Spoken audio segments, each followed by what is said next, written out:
অনেক কষ্ট করে খুঁজে পেয়েছি। বলেই আবিরের সামনে ধাক্কা দিয়ে ফেলে দেয় মেয়েটিকে। ভার্সিটি থেকে বাসায় যাওয়ার পথে মেয়েটাকে কিডন্যাপ করে আনে আবিরের পাঠানো গুন্ডারা। আবিরের ইশারাতে সবাই চলে যায়, আর মেয়েটা ততক্ষণে চিল্লিয়ে বলে, কলেজে সবার সামনে ভদ্রতার মুখোশ পরে থাকা মানুষটাই কি আপনি স্যার? কিসের জন্য আমাকে এখানে তুলে এনেছেন? কি দোষ করেছি আমি? কি করতে চান আপনি? একদমে কথাগুলো বলে মেয়েটা। আমি কি বলবো? যা বলার সবটাই বলবে তুমি। আমি রেকর্ড অন করে রেখেছি। যা যা অন্যায় আমার সাথে করেছো তার সবটাই স্বীকার করো। সসম্মানে তোমাকে এখান থেকে মুক্তি দিব। আর যদি না শোনো, সব স্বীকার না করো, তো তোমার কি হাল করব তা ভাবতেই পারবে না তুমি। আবির মেয়েটাকে বলে। মেয়েটা অবাক হয়ে কথাগুলো শুনে বলে, এক্সকিউজ মি স্যার, আমি আমার সজ্ঞানে আপনার সাথে কোনো অন্যায় করিনি। এত বড় মিথ্যা কথা বলেই মেয়েটার গলা টিপে ধরে আবির। ভালোই ভালোই সব স্বীকার করে নাও, নইলে নিজের মুখ আর সমাজে দেখাতে পারবে না তুমি। আমি কোনো অন্যায় করিনি স্যার, আপনার কোথাও ভুল হচ্ছে। আপনার দুটো পায়ে পড়ে আমার ক্ষতি করবেন না, দয়া করুন আমার উপর। কাঁদতে থাকে মেয়েটা।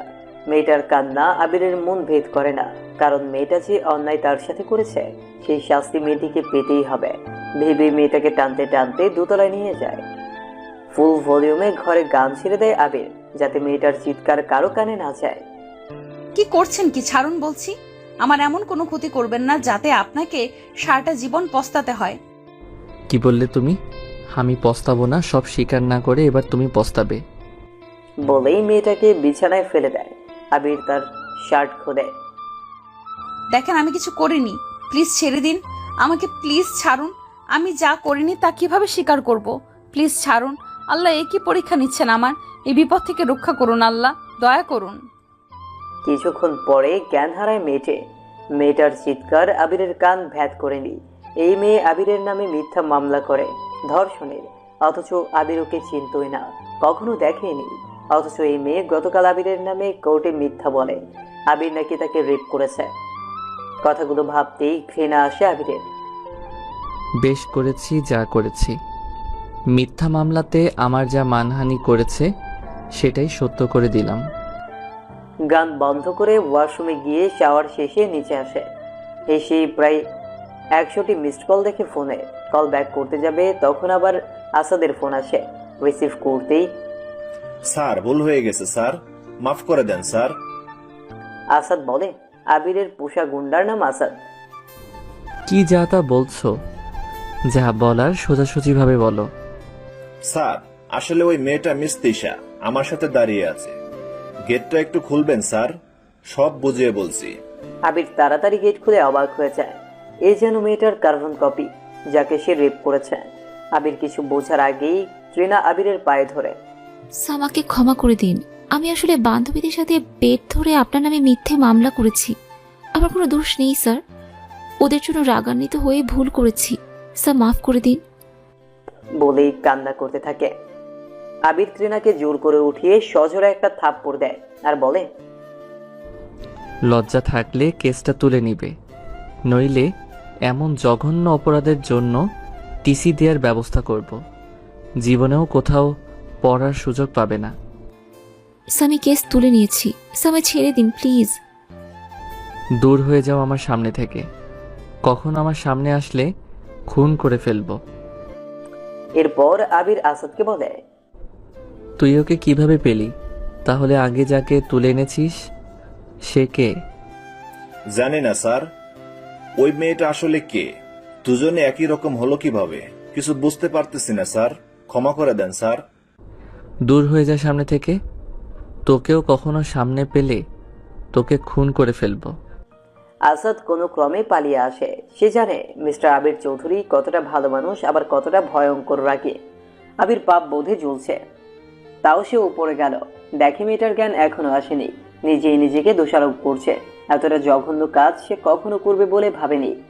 আলমারি থেকে একটা শাড়ি বের করে আবির এরপর মেয়েটাকে কোলে তুলে নেয়। দেখে মেয়েটার শরীরে অনেক জায়গায় ছিলে গিয়ে রক্ত বের হয়েছে। নিজের অজান্তেই একটা নির্দোষকে এত বড় শাস্তি দিয়ে সে নিজেই কষ্ট পাচ্ছে। ওয়াশরুমে নিয়ে শাওয়ার করিয়ে নিজেই মাথা মুছিয়ে দিয়ে শাড়িটা পরিয়ে দেয়।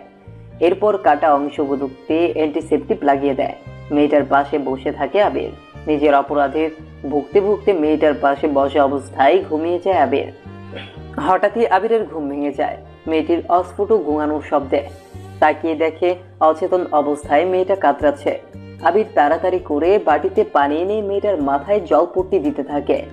জ্বর কিছুটা কমেছে দেখে স্বস্তির নিঃশ্বাস ছাড়ে আবির। কি হতে কি হয়ে গেল? 2 দিন আগেও যে ছিল সবচেয়ে চরিত্রবান ছেলে, সে আজ রেপিস্ট। ভাবতে ভাবতে কান্না আসছে তার। কে ত্রিনা, কে মেয়েটি? দুজনের চেহারার মিল কিভাবে? দুজনে কি যমজ বোন? না, আর কিছু ভাবতে পারছে না। উফ আল্লাহ, এ কিসের শাস্তি দিচ্ছ তুমি? মেয়েটির জ্ঞান ফিরছে না দেখে বেস্ট ফ্রেন্ড মিশিকে কল দেয় আবির।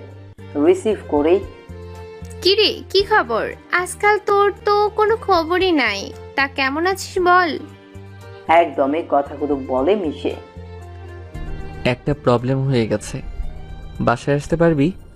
ইমার্জেন্সি, প্লিজ আয় না। পারবো। এখন তো রাত হয়ে এসেছে, এখনই বাসায় চলে যেতাম। ওকে, আসছি। মিশি আবিরের একমাত্র মেয়ে বান্ধবী, সদ্য পাশ করা গাইনি ডাক্তার। আবির কেন জানি এই মেয়েটাকে নিঃসন্দেহে সব কথা বলে দিতে পারে। মিশির সাথে সে ক্লাস 9 থেকে একসাথে পড়েছে আবির। দুজনেই একসাথে MBBS পাশ করে। মিশি গাইনিতে FCPS করে BCS দিয়ে রাজশাহী মেডিকেল কলেজ হাসপাতালের গাইনি ডাক্তার হিসেবে নিয়োগ পায়, আর পার্সোনাল চেম্বার আছে তার। আর আবির অ্যানাটমি নিয়ে পোস্ট গ্রাজুয়েশন করে মেডিকেল ভার্সিটি এর প্রফেসর হয়। একই সাথে BCSটিকে আউটডোর হয়ে বসে। পার্সোনাল চেম্বার এখনো দেয়নি আবির। বড়লোক বাবার একমাত্র সন্তান আবির, তাই তার এত মাথা ব্যথা ছিল না কখনোই। কলিং বেল বেজে ওঠায় আবিরের ধ্যান ভাঙে। দৌড়ে নিচে গিয়ে দেখে মিশির পায়ের কাছে বসে পড়ে আবির। দোস্ত, আমি পাপি। আমার জন্য একজনের বড় ক্ষতি হয়ে গেছে। সে কেমন আছে প্লিজ দেখ। কান্নায় ভেঙে পড়ে আবির। কি হয়েছে বলবি তো? এমন করছিস কেন তুই? ঘরে চল। দরজা লাগিয়ে উপরে নিয়ে যায় মিশিকে। মিশি মেয়েটিকে দেখে আবিরকে জিজ্ঞেস করে, কে ও? আবির মাথা নামিয়ে বলে, জানি না কে মেয়েটি, আমি ওর সাথে চরম অন্যায় করেছি। এরপর থেকে সে অজ্ঞান, এখনো জ্ঞান ফিরে আসেনি।